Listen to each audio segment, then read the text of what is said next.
Hi, how are you? I'm so good. How are you? You look so good. I'm great. How you feeling right now? Oh, I feel great. How's your life in quarantine? Everything good? It's so great. Yeah, thank you. Oh, I also just want to say, I know we had to reschedule these. I thank you for rescheduling. I had a little stomach flu this week, but all is good. Of course, you're freaking Demi, man. I was super excited to talk to you. I feel like we have so much to talk about Yeah, and so little time. First of all, congratulations. I feel like it's in order. thank you. How is engagement during quarantine? Because I feel like you've been engaged the whole quarantine time. Okay, what's crazy is I've barely been engaged 2 months. Really? Yes, it is just time has just like dragged in quarantine for everybody. So people are like, "How long have you been engaged?" And I'm like, "Really, not that long." But yes, I'm still planning a wedding, still planning all of that stuff, and it's been amazing. I got to get to know my fiance during quarantine because we met right before the lockdown happened, and Mhm. I fell in love with him the night I met him. So I knew that I wanted to quarantine with him. I was like, "Look, we're stuck together now, so we might as well just do this." And we did. It was perfect. We got to know each other so well and fell deeper in love than we could have possibly fallen given normal circumstances. What are some new things that you guys found out about each other? Well, I actually found out that I really like yoga and Mm. and I really like meditating. It was something that like I had been told for years by like spiritual advisors or people all over the world in Bali and whatever saying you need to do yoga, it's going to help you, right? And I was just like, yeah, I don't want to hear it. And then this year when he came into my life, he was practicing yoga and meditation every single day, and so being around that kind of I kind of eased into it, found my little routine and what works for me, and it's been really, really great. I'm so happy. I started I don't know if you heard about the Calm app. So I Yeah, started I have so many of those apps: Calm, Aura, Insight, Headspace. right, but it helps me a lot with like anxiety because I'm like super anxiety ridden. So if I just like take a couple of minutes out of my day and just relax and meditate, I feel like it helps a lot. You Yes, same? absolutely. Whether it's a nap in the middle of the day, that I have meditation music playing, so it's subconsciously seeping into my brain, or it's a conscious, like focused meditation, whether I'm toning my chakras or I'm literally just focusing on my breath. There's so much that you can do for yourself anywhere at any time. And we're fortunate enough to have the technology in the palm of our hands to be able to have these meditation apps. Or, for instance, I just am doing a partnership with Talkspace, which Mhm. is a therapeutic app, and it provides resources for people that are struggling right now. So, just taking advantage of all of that we have in the palm of our hands is really important right now. You know what I appreciate about you? All over your Instagram, that you speak out against social injustices and you speak out for people who don't have a voice right now. And I feel like that is number one, super important that you're using your platform for something, bigger than, you know what I mean? Why is that important for you?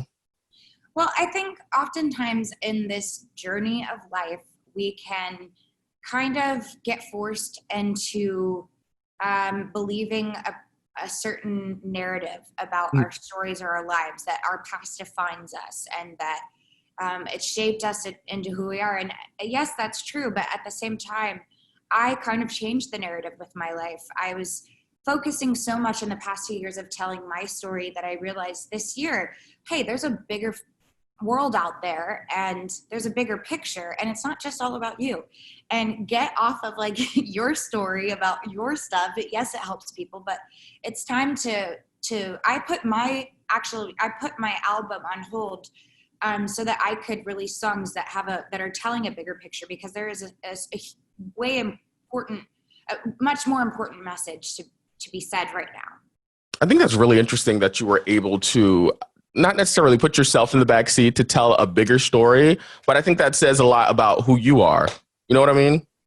I think naturally, like, I'm an empath and I feel so much, and that's been a blessing and curse at times, because I feel so much, I feel so much pain. And I am feeling so much pain right now, and I feel like my responsibility as somebody with a platform, somebody that has had a lot of privilege in my lifetime, to use the platform that I have to speak up for people that have been oppressed or maybe don't have the platform that I have to speak on, and really make a lasting impact on this planet. You know, it's about the legacy that you leave behind, not the success that you have while you're here. Right. Do you feel like when you were saying like you would share things about yourself, do you set out to do that because you need to hear that? You know what I mean?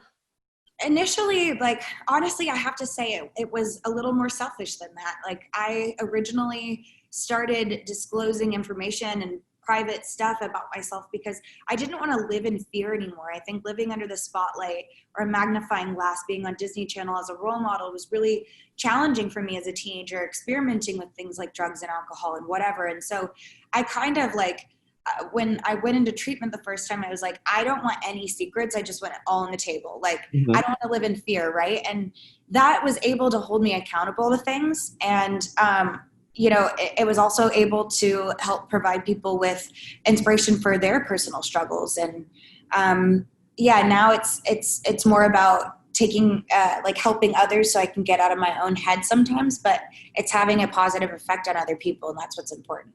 It's also taking back the power. Yes, absolutely. Because you're putting it all out there and it's like, there is nothing you can say about me because I'm telling you everything. Yes. Before we go, let's talk about the new song, It's Okay Not to Be Okay, which I think has an important message, especially right now. Tell us a little bit about that. Well, we are living in unprecedented times, and none of us have been through civil unrest like this and a global pandemic at the same time.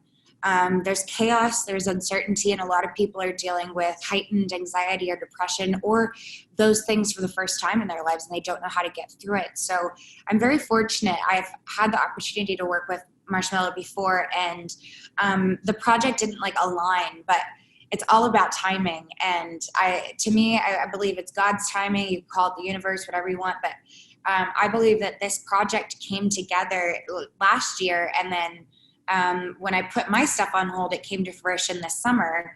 And I was like, this is so much more important than like what I want to tell about my story. Like, I want this message out right now instead. So it was cool to be able to release this during these times because I feel like it's so needed. There's so many people that need to get this little earworm stuck in their head to remind them subconsciously that they are not alone, no matter how desperate or scared or uncertain they might feel right now. You know, there's so many people going through it, and it's a really helpful and positive reminder to remind yourself that it's okay not to be okay.